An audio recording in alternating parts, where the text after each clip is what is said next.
Sweden میں جو ایک انتہائی قبیح واقعہ ہوا ہے اور قرآن کریم کی ایک مرتبہ پھر جو بے حرمتی کی گئی ہے، پوری ملت اسلامیہ، پاکستانی قوم اور حکومت پاکستان اس کی ایک مرتبہ پھر بھرپور شدت سے اس کی مذمت کرتی ہے، اور ہمارا یہ مطالبہ ہے کہ فی الفور بغیر کسی تاخیر کے مجرموں کے خلاف بھرپور کارروائی کی جانی چاہیے۔ وزیر اعظم شہباز شریف نے سویڈن میں قرآن پاک کی بے حرمتی کے خلاف 7 جولائی کو یوم تقدس قرآن بنانے کا اعلان کرتے ہوئے قوم سے جمعے کو ملک گیر احتجاج کی اپیل کر دی۔ وزیر اعظم آفس کی میڈیا ونگ سے جاری بیان کے مطابق وزیر اعظم شہباز شریف کی زیر صدارت اہم اجلاس ہوا۔ اجلاس میں سویڈن میں قرآن کریم کی بے حرمتی کے معاملے پر غور کیا گیا اور وزیر اعظم نے 7 جولائی کو یوم تقدس قرآن منانے کا فیصلہ کیا۔ سویڈن واقعے پر قومی لائحہ عمل مرتب کرنے کے لیے جمعرات کو پارلیمنٹ کا مشترکہ اجلاس بلانے کا بھی فیصلہ کیا گیا۔ شہباز شریف نے کہا کہ 7 جولائی کو سویڈن واقعے کے خلاف ملک گیر احتجاج ہوگا۔ وزیر اعظم شہباز شریف نے تمام جماعتوں سمیت پوری قوم سے احتجاج میں شریک ہونے کی اپیل کی اور کہا کہ پوری قوم ایک زبان ہو کر شیطانی ذہنوں کو پیغام دے گی۔ انہوں نے کہا کہ جمعے کو ملک بھر میں سویڈن واقعے کی مذمت میں احتجاج کیا جائے اور ریلیاں نکالی جائیں۔ بدقسمتی سے یہ پہلا واقعہ نہیں ہے، اس سے پہلے بھی ایسے دلخراش واقعات پیش آ چکے ہیں، اور اس سے یہ بات سامنے آئی ہے کہ سویڈن میں جو مسلمان بستے ہیں، جو وہاں پر اقلیت میں ہیں، اسلاموفوبیا، جو وہاں پر ایک بیانیہ جو بنایا گیا ہے نفرت کا اور تفریق کا، اس کو پاکستان کی حکومت نہ صرف اس کی مذمت کرتی ہے بلکہ مطالبہ کرتی ہے سویڈن کی حکومت سے کہ وہ ان واقعات کا، اس بیانیے کا بھرپور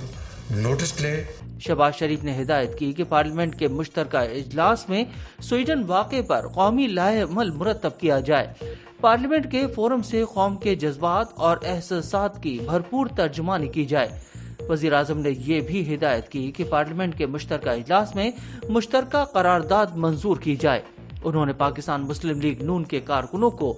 جمعے کو یوم تقدس قرآن میں بھرپور شرکت کی ہدایت کی۔ وزیر اعظم نے بطور صدر پاکستان مسلم لیگ نون پارٹی کو ملک بھر میں ریلیاں نکالنے کی بھی ہدایت کی ہے۔ وزیر اعظم شہباز شریف نے اجلاس میں خطاب کرتے ہوئے کہا کہ قرآن کریم کی عزت اور حرمت ہمارے ایمان کا حصہ ہے، اس کے لیے ہم سب ایک ہیں۔ گمراہ ذہن اسلاموفوبیا کا منفی رجحان پھیلا کر مذموم ایجنڈے پر عمل پیرا ہیں۔ انہوں نے کہا کہ دنیا بھر کی امن پسند، بقائے باہمی پر یقین رکھنے والی اقوام اور قیادت اسلاموفوبیا کا شکار اور مذہبی تعصبات کی حامل متشدد قوتوں کا راستہ روکیں۔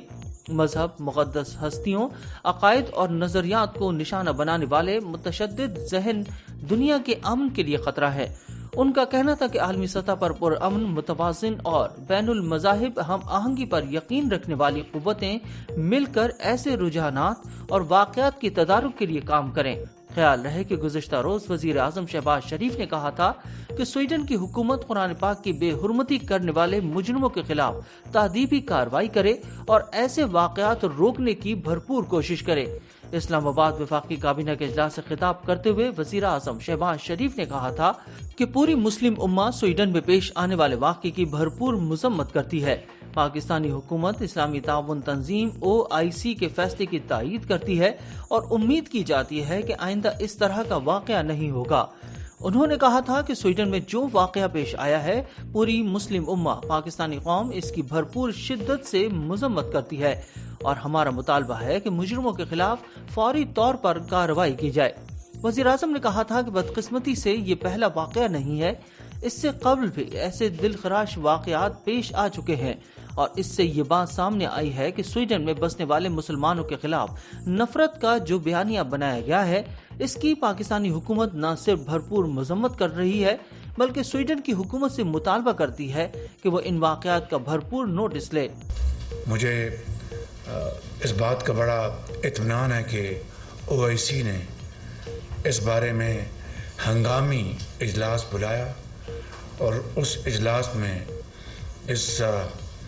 کبھی حرکت کی بھرپور مذمت کی گئی اور مطالبہ کیا گیا کہ نہ صرف مجرموں کے خلاف